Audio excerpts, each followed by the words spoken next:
Radio Kantipur, radio राष्ट्रको महसुस गरिरहनु भएको हो। यदि सुरक्षा खतरा छैन भने प्रधानमन्त्री जस्तो जिम्मेवार व्यक्तिले आफ्नै देशको सुरक्षा व्यवस्था र सुरक्षा क्षमतामाथि प्रश्न उठ्ने गरी यस्तो गैर जिम्मेवार, असत्य र बनावटी अभिव्यक्ति किन दिनुभयो? यथाशीघ्र स्वयं प्रधानमन्त्रीजीले अथवा गृहमन्त्रीजीले अथवा सरकारको प्रवक्ताजीबाट यसबारे संसदमा स्पष्ट गर्नुपर्छ।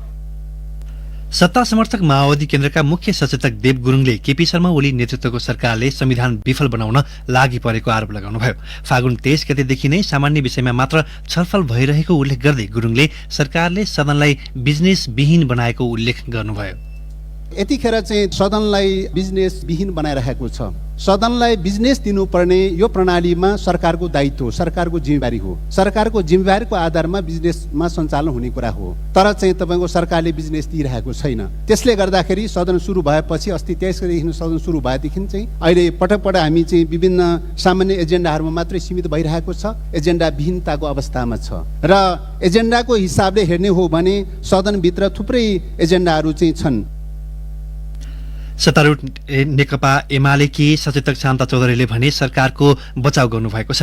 उहाँले जनतामा जाने कुरा कसरी प्रतिगमन र संविधान विपरीत हुन्छ भनेर प्रतिनिधि सभा बैठकमा प्रश्न गर्नुभयो। असंवैधानिक रूपमा पुस 5 गते विघटन भएर सर्वोच्च अदालतको फागुन 11 गते बसेको फैसलाबाट पुनर्स्थापित भएपछि पनि प्रधानमन्त्री ओलीले ताजा जनादेशमा जानु सही भएको भनिरहेका बेला एमालेकी सचेतक चौधरीले पनि सोही प्रश्न संसदमा उठाउनु भएको हो। कस्तो संस्कार हो हाम्रो, कस्तो बुझाइ हो हाम्रो, कस्तो दोषी आँखाबाट हेरिरहेका छौँ हामीले। सरकारले गरेका अति महत्त्वपूर्ण कामहरू हामी विरोध गर्नका लागि मात्रै विरोध गरेका हौं कि अहिलेसम्म गरेका महत्त्वपूर्ण कामहरू, सरकारले गरिआएका कामहरू हामीले देख्नै छोड्यौं। हामीले सरकारले गरेका कामहरूलाई राम्रा कामहरूका पक्षमा त बोल्नु पर्यो नि। विरोध मात्रै गर्ने कि सरकारले गरेका राम्रा कामका पक्षमा पनि बोल्ने त? शून्य समयमा भने सांसदहरूले पुनर्स्थापित प्रतिनिधि सभालाई बिजनेस विहीन बनाउन खोजेको भन्दै सरकारको आलोचना गरेका छन्। उनीहरूले संसदलाई प्रभावकारी ढंगबाट अगाडि बढाउन समेत सरकारसँग माग गरेका छन्।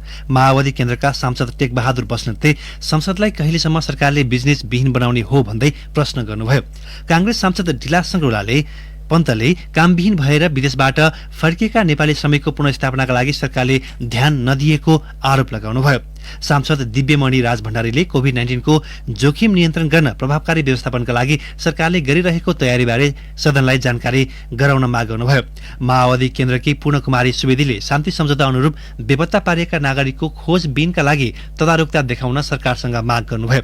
सांसद द्वय बालकृष्ण खाँड र प्रकाश रसाइली स्नेहीले बागलुङमा हालै कांग्रेस कार्यकर्तामाथि भएको घटनाको निन्दा गर्दै घटनाका दोषीलाई कड़ा कारबाही गर्न माग गर्नुभयो। प्रतिनिधि सभाको अर्को बैठक सोमबार दिउँसो 1 बजेका लागि बोलाइएको छ। सरकार र जनता समाजवादी पार्टी जसपाका कार्यदलबीच थरुहट र मधेस आन्दोलनका क्रममा पक्राउ परेका र सजाय भोगिरहेका कैदीबन्दीको रिहाईका लागि कानूनी उपचार खोज्ने सहमति भएको छ। दुवै पक्षबीच भएको छलफलमा काठमाडौँको दिल्ली बजार कारागारमा रहेका निलम्बित सांसद रेशम चौधरी लगायत थुनामा रहेकाको रिहाईका लागि कानूनी प्रक्रिया खोज्ने सहमति भएको हो।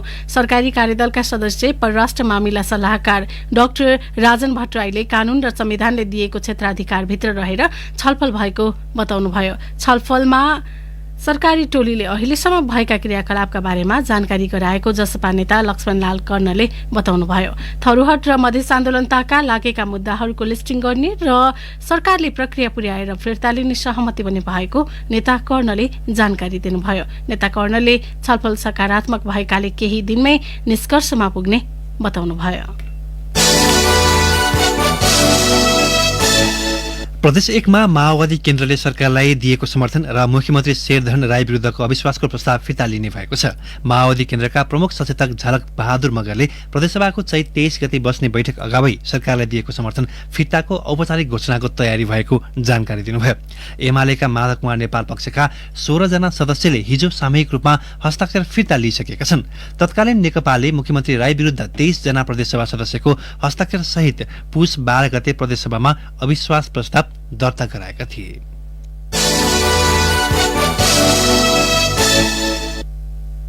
बागमती प्रदेशको नेकपा एमाले संसदीय दलले प्रमुख सचेतक केशवराज पाण्डेको संयोजकत्वमा 3 सदस्यीय विधान संशोधन समिति गठन गरेको छ। मुख्यमन्त्री डोरमणि पौडेलको अध्यक्षतामा बसेको बैठकले 3 सदस्यीय विधान संशोधन समिति गठन गरेको मुख्य सचेतक पाण्डेले जानकारी दिनुभयो। समितिमा नारायण सिलवाल र उर्मिला कर्मचारी सदस्य छन्। बैठकमा सदस्य अष्टलक्ष्मी साक्यले मुख्यमन्त्री पौडेलले विगतका कमी कमजोरीलाई सच्याएर अघि बढ्नुपर्ने बताउनुभयो। कान्तिपुर डायरीमा अब ब्रेकको पालो।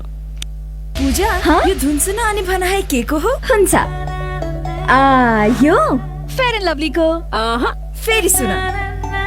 100% फेयर एन्ड लभली को हो। अनि यो धुन ग्लो एन्ड लभली को हो। कसरी? किनकि फेयर एन्ड लभली को नयाँ नाम अब भएको छ ग्लो एन्ड लभली। नयाँ पहिचानको ग्लो एन्ड लभली। बचत गर्नलाई, जीवन जोखिम वहन गर्नलाई, सुनिश्चित भविष्य निर्माण गरी परिवारमा खुसी छर्नलाई जीवन बिमा गरौँ एलआईसी नेपालमा। सुनिश्चित भविष्यको लागि आजै एलआईसी गरौँ। LIC Nepal, a joint venture of LIC of India. जीवन रहँदा पनि जीवन पश्चात पनि। कान्तिपुर डायरीमा अब कान्तिपुर सविस्तारको पालो। कान्तिपुर सविस्तार। राष्ट्रिय गौरवको आयोजना काठमाडौँ तराई मधेस द्रुत मार्ग निर्माण शुरू भएको लामो समय भइसके पनि यसले अपेक्षित गति लिन सकेको छैन। सड़कको कुल लम्बाई 72.5 किलोमिटर छ। यसको प्रस्थान बिन्दु ललितपुरको खोकना र अन्तिम बिन्दु बाराको निजगढमा रहेको छ, जसमा 87 पुल मध्ये 16वटा विशेष पुल रहनेछन्। त्यस्तै 3वटा सुरुङ निर्माण गरिनेछ। मन्त्री परिषदको निर्णय अनुसार भौतिक पूर्वाधार तथा यातायात मन्त्रालयले 2074 साउन 27 मा सेनालाई आयोजना हस्तान्तरण गरेको थियो। टेन्डर प्रक्रियामा देखिएको समस्या, यसको प्राविधिक पाटो, ललितपुरको खोकनामा जग्गा विवाद लगायत कारण निर्धारित समयमा काम सक्ने आधार देखिँदैन। फास्ट्याग निर्माण 2080-81 मा सम्पन्न गर्ने लक्ष्य छ। मन्त्री परिषदले 2074 वैशाख 21 मा द्रुत मार्ग निर्माण व्यवस्थापनको जिम्मेवारी सेनालाई दिने निर्णय गरेको थियो। भौतिक पूर्वाधार तथा यातायात मन्त्रालयले 2074 साउन 27 मा सेनालाई आयोजना हस्तान्तरण गरेको थियो। फास्ट ट्र्याक निर्माणको जिम्मा सेनाले लिए पनि अपेक्षित गति लिन नसकेको भन्दै समयमै सम्पन्न गर्ने सुरुङ निर्माणको ठेक्का र जग्गाको मुआब्जा सम्बन्धी विवादबारे प्रतिनिधि सभा अन्तर्गत विकास तथा प्रविधि समितिले अध्ययन थालेको छ। समिति सभापति कल्याणी कुमारी खड्का, फास्ट ट्र्याकमा थुप्रै जटिलताहरू छन्, यहाँले बुझ्नु। अब चाहिँ अहिलेसम्म नबनेका पुलहरू छन्, टिकट पहाड पनि छ, त्यहाँ सुरुङ पनि छ हैन। अब 6 किलोमिटर सुरुङ भनेको चान्चुङ पनि होइन, पुल पनि 10 किलोमिटर लगभग छ। 87 वटा पुलको कुरा यहाँले सुन्नुभयो। त्यो 87 वटा भनेको चाहिँ अब 2 जोर पुल जाने ठाउँहरूको कारणले गर्दाखेरि 44 ठाउँमा त्यो पुलहरू निर्माण गर्ने छ। त्यसै गरेर धेरै विकट पनि छ, अप्ठ्यारो पनि छ। द्रुतमार्ग आयोजनाको समष्टिगत कार्य विवरण अनुसार हाल 6औं चरणको काम भइरहेको छ। खोकना इलाकाको द्रुतमार्ग रेखाङ्कनमा पर्ने जग्गा स्थानीयको विवादका कारण प्राप्तिमा बाधा परेको र सो सम्बन्धमा समस्या समाधानको लागि आवश्यक समन्वय तथा पहल भइरहेको आयोजनाले जनाएको छ। तर विकास तथा प्रविधि समितिका सदस्य राजेन्द्र राई भने पूर्वाधार निर्माणको काममा सेना व्यावसायिक हुन नसकेको आरोप लगाउँछन्। यो काम चाहिँ के भएर अगाडि बढ्दै बढ्दैन, कहाँ गाँठो पर्यो, यो गाँठो फुकाउनुको निम्ति कङ्क्रिट निर्णय गरेर जानुपर्छ। सेना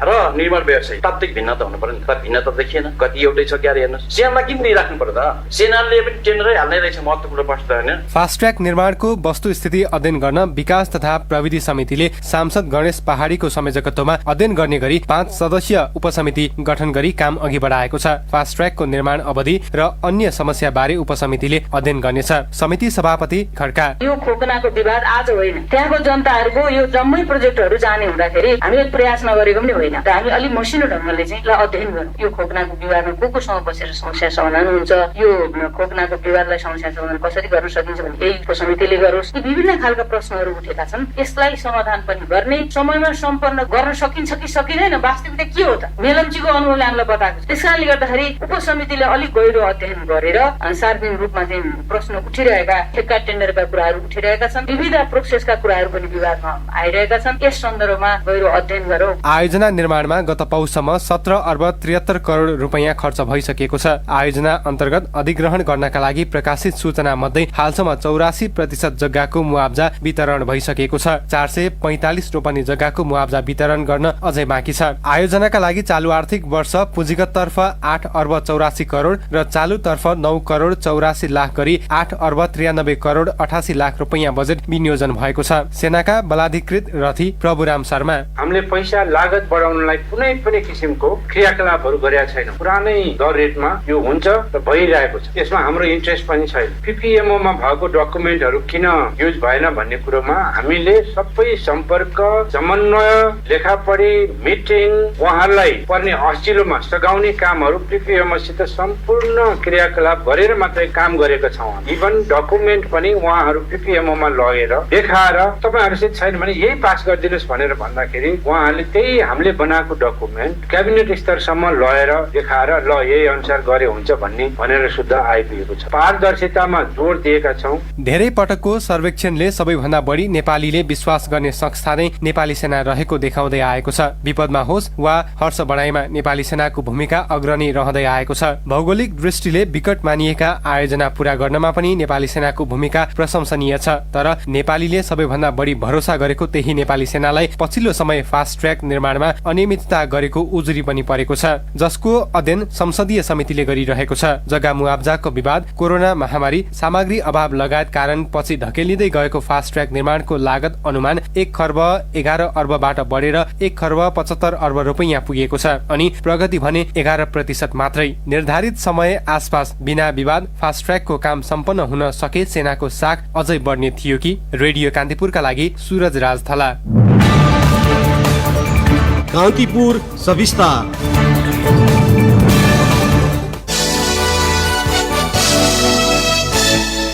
जोखिमयुक्त क्षेत्रमा एन्टिजेन परीक्षण र कन्ट्याक्ट ट्रेसिङ बढाउन स्वास्थ्य तथा जनसङ्ख्या मन्त्रालयले निर्देशन दिएको छ। कोरोना संक्रमण रोकथाम र नियन्त्रणका लागि गठित इन्सिडेन्ट कमान्ड सिस्टम ICS को आज बसेको बैठकले कोभिड संक्रमण बढ्न सक्ने भन्दै सबै प्रमुख जिल्लाधिकारीहरूलाई कुनै पनि जुलुस, भेटभाट, सभा, सम्मेलन, भेला रोक्न निर्देशन दिएको हो।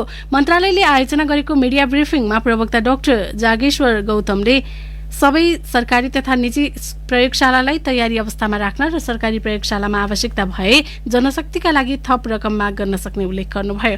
मन्त्रालयले संघ अन्तर्गतका प्रादेशिक अस्पताल, संघीय अस्पताल तथा सबै आधारभूत अस्पतालमा कोभिड-19 को उपचार गर्ने व्यवस्थापन गर्ने, त्यसको शोध भर्ना गरिने जनाएको छ। बैठकले प्रदेशमा आइसोलेसन सेन्टर बनाउन पठाइएको रकमबारे हरेक प्रदेशले प्रतिवेदन पठाउने र आवश्यकता अनुसार थप रकम माग गर्न सक्ने निर्णय गरेको छ। साथै निकासा नभएको रकम सम्बन्धमा स्वास्थ्य मन्त्रालयबाट अर्थ मन्त्रालयलाई पत्राचार गर्ने भनिएको छ। सरकारले चीनबाट ल्याएको खोप 40 वर्षदेखि 59 वर्षसम्मलाई दिने तयारी गरेको जानकारी उहाँले दिनुभयो। राष्ट्रिय खोप सल्लाहकार समितिबाट परामर्श लिएर निर्णय गर्ने प्रवक्ता गौतमले बताउनुभयो। चीनले अनुदानमा 8 लाख डोज भेरोसेल खोप उपलब्ध गराएको हो। पछिल्लो 24 घण्टामा 3,919 PCR परीक्षण भएकोमा 162 जनामा कोरोना संक्रमण पुष्टि भएको छ। स्वास्थ्य तथा जनसङ्ख्या मन्त्रालयका अनुसार नेपालमा संक्रमितको संख्या 2,77,309 पुगेको छ। यस्तै 24 घण्टामा 59 जना संक्रमण मुक्त भएका छन्। पछिल्लो 24 घण्टामा संक्रमणबाट कसैको पनि मृत्यु नभएको मन्त्रालयले जनाएको छ। बागलुङ घटनामा संलग्न रहेको आरोपमा प्रहरीले 6 जनालाई पक्राउ गरेको छ। होली पर्वमा 2 जनाको ज्यान जाने गरी भएको झडपमा संलग्न भएको आरोपमा 2 जनालाई गुल्मी र 4 जनालाई बागलुङबाट पक्राउ गरिएको प्रहरी उपरीक्षक कृष्ण बहादुर पल्ली मगरले बताउनुभयो। गत आइतबार बागलुङको बडीगार्ड र निसीखोला गाउँपालिकाको सिमानामा पर्ने बलधुरेमा लागेको मेलामा झडप हुँदा निसीखोला गाउँपालिका 7 का 36 वर्षका प्रकाश कुवर र 34 वर्षका दीपक परियारको मृत्यु भएको थियो। अन्य 6 जना घाइते छन्। भारतको बिहार स्थित सीतामढीबाट उद्धार गरिएका महोत्तरी भंगाहाका 7 किशोरी तथा बालिकालाई नेपाल ल्याउने कानूनी प्रक्रिया लम्बिएको छ। बालिका र किशोरीको स्वास्थ्य परीक्षण लगायत अन्य कानूनी प्रक्रिया पूरा गर्न समय लाग्ने भएकाले नेपाल ल्याउने प्रक्रिया लम्बिएको सशस्त्र प्रहरीका प्रदेश प्रमुख DIG CP गौतमले बताउनुभयो। हिजोदेखि बेपत्ता भएका उनीहरूको सीतामढीबाट भारतीय प्रहरीले उद्धार गरेको थियो। हिजो दिउँसो 2 बजे घाँस काट्न गएका भंगाहा नगरपालिका 8 धर्मपुरका 18 वर्षीय अस्मिता पासवान र नागिना पासवान, 13 वर्षीय ज्योति पासवान, 15 वर्षीय अर्चना पासवान र रिया पासवान, 10 वर्षीय रञ्जना पासवान र सीमा पासवान बेपत्ता भएका थिए। नेपाल तिब्बत युद्धका बेला निर्मित सिन्धुपाल्चोकको दुगुना गढी ऐतिहासिक र पर्यटकीय दृष्टिकोणले अति नै महत्वपूर्ण ठाउँ हो। प्राकृतिक सौन्दर्यसँगै पुरातात्विक दृष्टिकोणले समेत महत्वपूर्ण मानिने दुगुना गढीको प्रचार प्रसारको कमीका कारण यसले खासै पर्यटक तान्न भने सकेको देखिँदैन। सिन्धुपाल्चोकबाट सहकर्मी कमला पाखरिनको रिपोर्ट। समुद्री सतहदेखि 2123 फिट उचाइमा रहेको सिन्धुपाल्चोकको दुगुनागढी एर्मासिङ शेर्पाहरूको बाहुल्यताको क्षेत्र हो। नेपाल तिब्बत युद्धका बेला सुरक्षाका लागि कालीप्रसाद शेर र गोरखनाथ गरी 3वटा गणले संयुक्त रूपमा निर्माण गरेको दुगुनागढीको वातावरण अत्यन्तै रमणीय छ। प्राचीन सभ्यतालाई प्रतिबिम्बित गर्ने यो ठाउँको आफ्नै संस्कार, संस्कृति र पहिचान बोकेको छ। प्राकृतिक दृश्यले मनै लोभ्याउने दुगुनागढीमा देखिने याक र चौरीको दृश्यले हिमाली छनक दिन्छ। नेपाल तिब्बत सिमानामा भुटेकोशी गाउँपालिकामा पर्ने यो ठाउँ नेपाल भए पनि यहाँको वातावरण भने तिब्बतीयन छ। बादलै बादल भित्र देखिने पहाड र बस्ती तथा नेपाल चीन सीमा पारी देखिने झरनाको दृश्यले यो ठाउँ धरतीको स्वर्ग जस्तै भानुहुन्छ। स्थानीय फुर्पा शेर्पा जस्तो यहाँको स्थानीयले नि होमस्टे चलेर चाहिँ आफ्नो जीविका चलाउन सकिन्छ कि भन्ने एउटा आशा। नेपाल तिब्बत सीमा युद्धको समाप्तिसँगै प्रयोगविहीन बनेको यो गढीमा युद्धको बेला तिब्बती सेनाले चलाएको गोलीका छर्लाहरूको निशान अहिले पनि यहाँको ढुङ्गामा प्रष्टै देखिन्छ।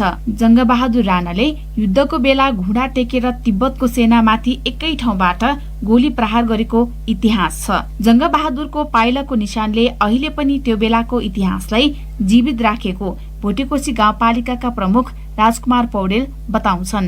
गढी चाहिँ एउटा ऐतिहासिक हिसाबले पनि एउटा महत्त्व बोकेको र पर्यटकीय हिसाबले पनि आन्तरिक र बाह्य पर्यटकको हिसाबले पनि एकदम महत्त्व बोकेको दुगुना गढी हो। 100 वर्ष अघिको पुर्खाको इतिहास बोकेको दुगुना गढी इतिहास बुझ्न र तिब्बतको रमणीय दृश्य अवलोकनका लागि महत्त्वपूर्ण स्थान हो। इतिहासलाई नयाँ पुस्तासम्म पुर्याउन र पर्यटक भित्राउने लक्ष्य पूरा गर्न दुगुना गढी सहायक सिद्ध हुन सक्छ। त्यसको लागि तीनै तहको सरकारले प्राकृतिक सौन्दर्यताको धनी दुगुना गढीको उचित प्रचार प्रसारमा विशेष ध्यान दिनुका साथै पर्यटकको आउजाउ र बासको उचित वातावरण तयार गर्न आवश्यक छ। रेडियो कान्तिपुरका लागि कमला पाखरिन, दुगुनागढी, सिन्धुपाल्चोक। महोत्तरीको औरहिया नगरपालिका 6 को बैरियामा अज्ञात समूहको गोली लागि एक युवक घाइते भएका छन्। गौशाला शमशी सडक खण्डमा अज्ञात समूहको गोली लागि बर्दिवास 1 का 30 वर्षीय रोशन कोइराला घाइते भएको प्रहरीले जनाएको छ। 2 गोली लागेका कोइरालाको स्थानीय जनसेवा अस्पतालमा उपचार भइरहेको प्रहरीले जनाएको छ। अब केही समाचार संक्षेपमा। एमालेका निलम्बित वरिष्ठ नेता माधव कुमार नेपालले कम्युनिष्ट आन्दोलनलाई नयाँ सिराबाट नयाँ उचाइमा पुर्याउन चाहेको बताउनु भएको छ। काठमाडौँमा आयोजित एक कार्यक्रमलाई सम्बोधन गर्दै नेता नेपालले कम्युनिष्ट आन्दोलनलाई छिन्न भिन्न हुन नदिने, धराशायी हुन नदिने र विसर्जनको ठाउँमा पुर्याउन नदिने संकल्प गर्नुभयो। निर्वाचन आयोगले 7 प्रदेशको प्रदेश राजधानीमा कार्यालय स्थापना गरेको छ। जिल्ला कार्यालयहरू खारेज आयोगले मोरङ, धनुषा, मकवानपुर, कास्की, दाङ, सुर्खेत र कैलालीमा एकैसाथ कार्यालय उद्घाटन गरेको आयोगका प्रवक्ता राजकुमार श्रेष्ठद्वारा जारी विज्ञप्तिमा उल्लेख छ। भारतमा फैलिएको कोरोना महामारीका कारण नेपाल प्रवेश गर्ने बढेपछि सीमा जोडिएको सुरजपुर बाहेक बर्दियाका सबै नाका बन्द गरिएका छन्। र 5 थरको याङवारमा जीव दुर्घटना हुँदा चालक फिदिम नगरपालिका 2 का 36 वर्षीय फूलकुमार राईको मृत्यु भएको छ। सोही जीवमा सवार फिदिम 2 का 22 वर्षीय आशिष राई गम्भीर घाइते भएका छन्। कान्तिपुर डायरीमा अब बैतडी डायरीको पालो। बैतडी डायरीमा तृप्ति शाहीको नमस्कार। गोली लागेर गम्भीर घाइते भएका बैतडी मेलौली नगरपालिका 3 ढडौनका अन्दाजी 25 वर्षीय लक्ष्मण चन्दको मृत्यु भएको छ। चन्दको जिल्लामा उपचार हुन नसक्दा काठमाडौँ रेफर गरिएको थियो। उपचार हुन नसक्ने भएपछि घर फर्कने क्रममा अत्तरिया पुग्दा चन्दको मृत्यु भएको प्रहरीले जनाएको छ। बैतडीको शिवनाथ गाउँपालिका शर्माली स्थित नागार्जुन माविका छात्राहरू 81 बेहोस हुन थालेपछि समस्या भएको छ। गत बिहीबारदेखि कक्षा 8 देखि 10 सम्म अध्ययनरत छात्राहरू 81 बेहोस हुन थालेको विद्यालयका प्रधानाध्यापक मोहम्मद सिंह साउदले जानकारी दिनुभयो। 81 बेहोस हुने, बर्बराउने लगायतका लक्षणहरू छात्राहरूमा देखिने गरेको विद्यालयका प्रधानाध्यापक साउदले बताउनुभयो। छात्राहरूमा देखिने सो समस्या मास कन्भर्सन डिसअर्डर हुन सक्ने जिल्ला अस्पताल बैतडीका प्रमुख डाक्टर वसन्तराज जोशीले बताउनुभयो। बैतडीमा 4395 आर्थिक क्रियाकलापसँग उद्योग प्रतिष्ठान तथा संस्थाहरू रहेको तथ्याङ्क सार्वजनिक भएको छ। नतिजा सार्वजनिकरण कार्यक्रममा सुदूरपश्चिममा 62,968 आर्थिक क्रियाकलाप सम्बन्धी उद्योग प्रतिष्ठान र संस्थाहरू रहेको जानकारी दिइएको छ। सुदूरपश्चिममा रहेका आर्थिक क्रियाकलापसँग सम्बन्धित संस्थाहरूमध्ये 7% बैतडीमा रहेका उहाँले बताउनुभयो। बैतडीमा 2795 संस्थाहरू दर्ता भएका छन्। 1600 दर्ता नभएको पाइएको छ। हौस् त बैतडी डायरी आजलाई यति नै। तृप्ति शाही बिदा हुन्छु। नमस्कार। कान्तिपुर डायरीमा पुनः ब्रेकको पालो। What's up, जुलाई खुलेर लाइफलाई गरौँ अब म्याक्स अप। गीत गाउँ, फोटो खिचौँ, मुभी हेरौँ, गेम खेल्दै साथीभाइसँग रमेर गरौँ लाइफलाई अब म्याक्स अप। प्रस्तुत छ Galaxy M02s अब 6.5 इन्चेस डिस्प्ले ट्रिपल क्यामेराको साथ। गरौँ लाइफ अब म्याक्स अप। अब अन्तर्राष्ट्रिय प्रसंग अनावश्यक हस्तक्षेप गरेको भन्दै सेना, नौसेना र वायुसेनाका प्रमुख लगायतका सुरक्षा प्रमुखले राजीनामा दिएपछि ब्राजिलमा राजनीतिक संकट चुलिएको छ। सेना, नौसेना र वायुसेना प्रमुखको राजीनामापछि ब्राजिलमा राष्ट्रपति जायर बोल्सोनारोको सत्ता संकटमा परेको बीबीसीले उल्लेख गरेको छ। कोरोना संक्रमण नियन्त्रण, लकडाउन, खोप अभियान लगायतका विषयमा राष्ट्रपति बोल्सोनारोसँग विमति जनाउँदै आएका उनीहरूले राजीनामा दिएका हुन्। ब्राजिलकै इतिहासमा पहिलो पटक सुरक्षा प्रमुखले एकैपटक राजीनामा दिएको यो पहिलो पटक हो। ब्राजिलमा हाल कोरोना संक्रमणका कारण ज्यान गुमाउनेको संख्या तीव्र गतिमा बढ्दै गएको छ। पछिल्लो 24 घण्टामा मात्र त्यहाँ ज्यान गुमाउनेको संख्या 3780 पुगेको छ।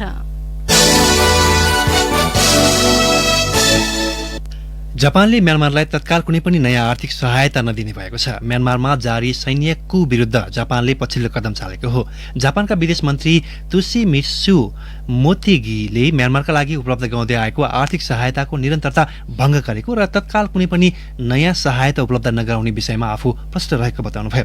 नयाँ आर्थिक सहायता उपलब्ध नगराए पनि यसअघि म्यानमारलाई उपलब्ध गराउँदै आएको आर्थिक सहायता भने जापानले यथावत राखेको जापानी सञ्चार माध्यमलाई उद्धृत गर्दै बीबीसीले उल्लेख गरेको छ। अब खेल प्रसंग। ए डिभिजन टोली जाउलाखेल युथ क्लब मकवानपुरमा जारी चौथो बागमती गोल्ड कप फुटबल प्रतियोगिताको सेमिफाइनलमा प्रवेश गरेको छ। मकवानपुरको बागमती गाउँपालिका स्थित जनता माविको खेल मैदानमा भएको खेलमा जाउलाखेलले नवजन जागृति युवा क्लब सिमरालाई 4-1 गोल अन्तरमा पराजित गर्यो। उसको जितमा 4 गोल विदेशी खेलाडी फोडे फोफनाले गरे। सिमराको तर्फबाट सरोज तामाङले सान्तोना गोल फर्काए। सेमिफाइनलमा जाउलाखेलले अफ्रिकन रुट्स एसोसिएसन क्यामरूनसँग प्रतिस्पर्धा गर्नेछ। प्रतियोगितामा भोलि 3 स्टार क्लब र सशस्त्र प्रहरीको एपीएफ क्लब बीच प्रतिस्पर्धा हुनेछ। बंगलादेशमा जारी बंगबन्धु कप अन्तर्राष्ट्रिय कबड्डी प्रतियोगितामा नेपालले पहिलो जित दर्ता गरेको छ। जारी प्रतियोगितामा आफ्नो दोस्रो खेलमा नेपालले आज पोल्यान्डलाई 40-19 गोल अन्तरमा पराजित गर्यो। 2 खेलबाट 2 अङ्क जोडेको नेपाल चौथो स्थानमा छ। 4 खेलमा पनि अङ्कविहीन पोल्यान्ड पुछारमा छ। नेपाल आफ्नो पहिलो खेलमा आयोजक बंगलादेशसँग पराजित भएको थियो। 3 खेलमा 100% नतिजा सहित बंगलादेश 6 अङ्कमा शीर्ष स्थानमा छ। दुवै खेलमा जित निकालेको श्रीलङ्का 4 अङ्कमा दोस्रो र 3 खेलमा 1 मा जित र 2 मा हार भोगेको केन्या 2 अङ्कमा तेस्रो स्थानमा छ। समान अङ्क भए पनि केन्या गोल अन्तरमा नेपाल भन्दा 1 स्थान माथि रहेको छ। शहीद स्मारक सी डिभिजन लीग फुटबलको पछिल्लो खेलमा चर्च बोइज र झापा फुटबल क्लब विजयी भएका छन्। ललितपुरको साधोबाटो स्थित एन्फा मैदानमा भएको खेलमा चर्च बोइजले वीरगञ्ज युनाइटेडलाई 3-1 गोल अन्तरमा पराजित गर्यो। चौथो मिनेटमा नै गोल गर्दै सागर थापाले वीरगञ्जलाई अग्रता दिलाए पनि त्यसपछि सोम थापाले 2 र आशिष चौधरी 1 गोल गर्दै चर्च बोइजको जित सुनिश्चित गरेका हुन्। सोही मैदानमा भएको अर्को खेलमा झापाले महावीर क्लबलाई 1-0 गोल अन्तरमा पराजित गर्यो। उसलाई 3 अङ्क दिलाउन प्रमोद चौधरीले पहिलो हाफको अन्तिम मिनेटमा गोल गरे। विश्वकप फुटबलको युरोपेली छनौटमा आज राति विभिन्न 14 खेल हुँदैछन्। समूह बी को खेलमा राति 12:30 बजे स्पेन र कोसोभो तथा ग्रिस र जर्जिया बीच खेल हुनेछ। सोही समयमा समूह सी अन्तर्गतको खेलमा लिथुनियाले इटलीको सामना गर्नेछ भने नर्दर्न आयरल्यान्ड र बुल्गेरिया बीच खेल हुनेछ। समूह डीमा फ्रान्स र बोस्निया हर्जगोभिना तथा काजाख्स्तान र युक्रेन बीच खेल हुनेछ। समूह एफ को खेलमा भने राति 12:30 बजे डेनमार्क र अस्ट्रिया, इजरायल र माल्डोभा तथा स्कटल्यान्ड र फारोस आइसल्यान्ड बीच प्रतिस्पर्धा हुनेछ। समूह आई को खेलमा राति 12:30 बजे इंग्ल्यान्ड र पोल्यान्ड आम्ने सामने हुनेछन्। अर्को खेलमा एन्डोराले हंगेरीको सामना गर्दा सान मारियो र अल्बानिया बीच खेल हुनेछ। यस्तै समूह जे को खेलमा राति जर्मनी र नर्थ मेसिडोनिया बीच प्रतिस्पर्धा हुँदा लेसेस्टेनले आइसल्यान्डको सामना गर्नेछ। हवस् त यिनै प्रसंगसँगै कान्तिपुर डायरीका आजका हाम्रा सम्पूर्ण बुलेटिन यही सकिएका छन्। भोलि बिहान 6:30 बजे नियमित बुलेटिनका साथमा उपस्थित हुनेछौँ। तबसम्मलाई रमेश र इन्द्रलक्ष्मी बिदा हुन्छौँ। नमस्कार, शुभरात्रि।